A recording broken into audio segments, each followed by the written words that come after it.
It's become a tradition here, apparently, that we, as part of the program, get a quarterback from a small college in the South, #1 draft choice, who's won a Super Bowl. Unfortunately, Doug Williams wasn't available this year.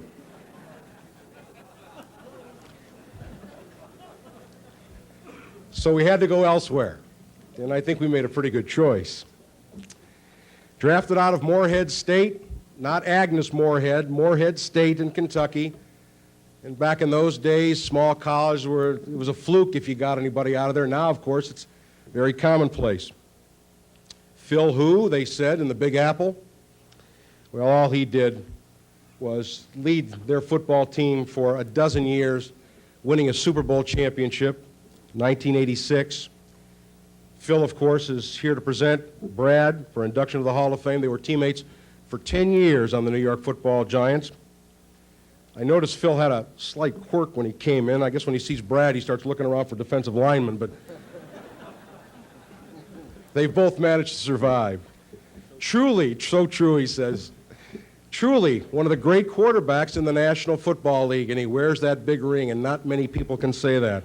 Here to present Brad Benson, New York Giant quarterback Phil Simms. Phil? Yes, sir.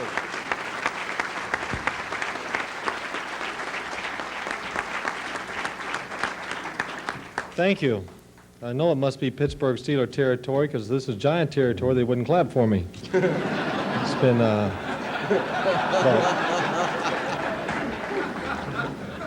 you know, you don't know how close you are when you refer to me as Doug Williams in the same sentence here, because when I was drafted by the Giants in 1979, a lot of people up north thought, oh my God, they've drafted a black quarterback from the South. And of course, they were wrong. I'm not. But Stan, I like the way you did that to me or whatever. I saw your notes just before you got up that it said Phil Simms, and he had Doug Williams underneath it, and I said, oh, he's going to get up there and get on me. But you know how when you go to functions, you've never met anybody, or you go anywhere and you shake somebody's hand for the first time, and you quickly form an impression of them very quickly. And tonight when I came up here, I was seated next to Stan, and we have never met before. We shook hands and we talked a few minutes, and I formed an opinion very quickly of him that he was a real pain in the ass.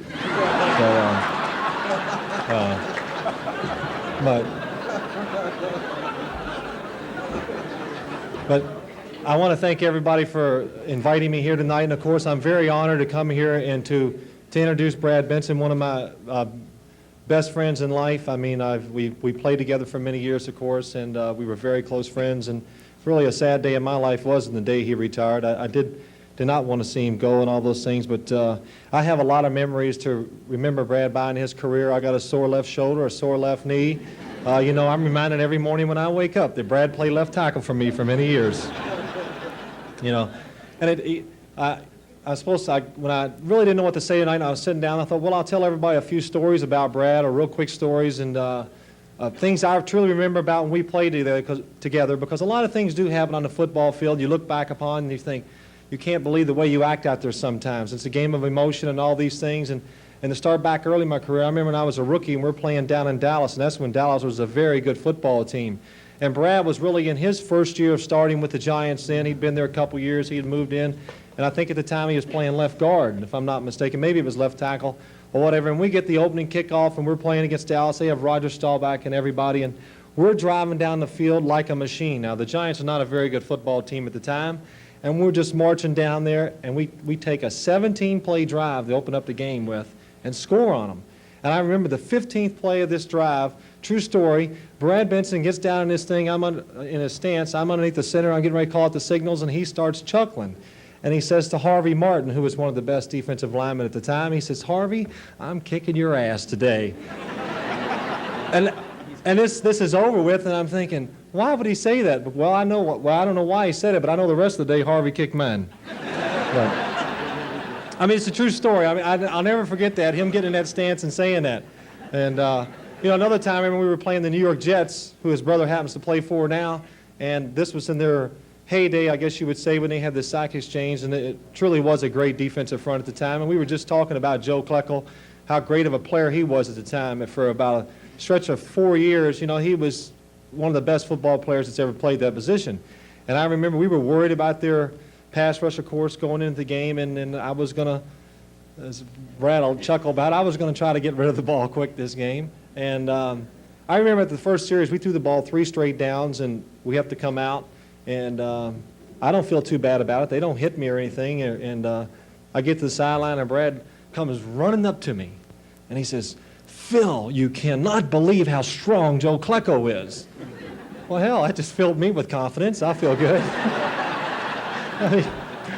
And of course, true story, 10 sacks later, we lost a close game. But, the other time of course, the greatest thing that probably did happen to either one of our careers was when we played in the Super Bowl, and it was a special year for us. And, of course, everybody can remember Brad from that year, too, because he did have a great year, and he shut out Dexter Manley, who was the hottest pass rusher at the time that year, and had a couple of really big games against him. Of course, John Madden kept isolating him and showing the great job Brad was doing. But, most people I talk to, they can never remember anything about Brad the year except remember his nose. Remember, it was always bleeding, and always. But I remember we did go to the Super Bowl, and the game looks like we're going to win it. We're beating the Broncos. It's in the 4th quarter, and we're feeling real good. And Coach sends me in. He says, "Hey, let's run out the clock, do whatever you can to run the clock out." I said, "Okay." I'll go up to the line of scrimmage, take my time, watch the clock tick down to about 2 seconds, then snap the ball, whatever. We run a few plays. We're moving right down the field. I'm feeling good. We can end the game. And then they send in a play for me to fake it and keep it and run around left end. Well, I call it, boom, boom, boom. The game is serious, whatever. I fake it. I go, there's not a guy within, 20 yards of me. And I run down 20-some yards before they tackle me. And who's the first person there to help me up? It's Big Brad. And I thought he was going to come there and, say, "Congratulations, what a great run, Phil," these things. He goes, he's got a big little smile on his face, and he's laughing. He says, "Well, hell, that'll run out the clock watching you run down there, won't it?" Your great uncle's right, Brad. Brad's always teasing me that I don't have good speed. He's right, but I know one thing, that he was not blessed with much of it either. But I'm not going to stand up here long. Like I said, I do appreciate getting the honor to come here and present this award to Brad tonight. And it's funny, Stan, we were all sitting up here talking about the draft a few minutes ago, and Harry can tell you this too. We were talking about how people get bigger than life before the draft. It's because these people go out and they look so great in what we call the underwear show. They can run good, they can jump, and they can do all these things that are so great. And that's all you hear about on draft day and about people as players. But the one thing that they don't ever talk about, it seems like, is a guy's desire, his motivation, his pride, whatever you want to call it. And what I say, it's his will to do the best he can. And it's like Vince Lombardi said, he says, winning isn't let me look again. Winning isn't everything, but he did truly say, he said, but the will to win is the only thing. And the will, the drive to do the best you can. And when I think back of all the fond memories I have of Brad, that's what I think back on, is that he had the greatest desire of any player I've ever been around in my life. And I've seen some people, and still do, that have great desire, but none of them as great as Brad's.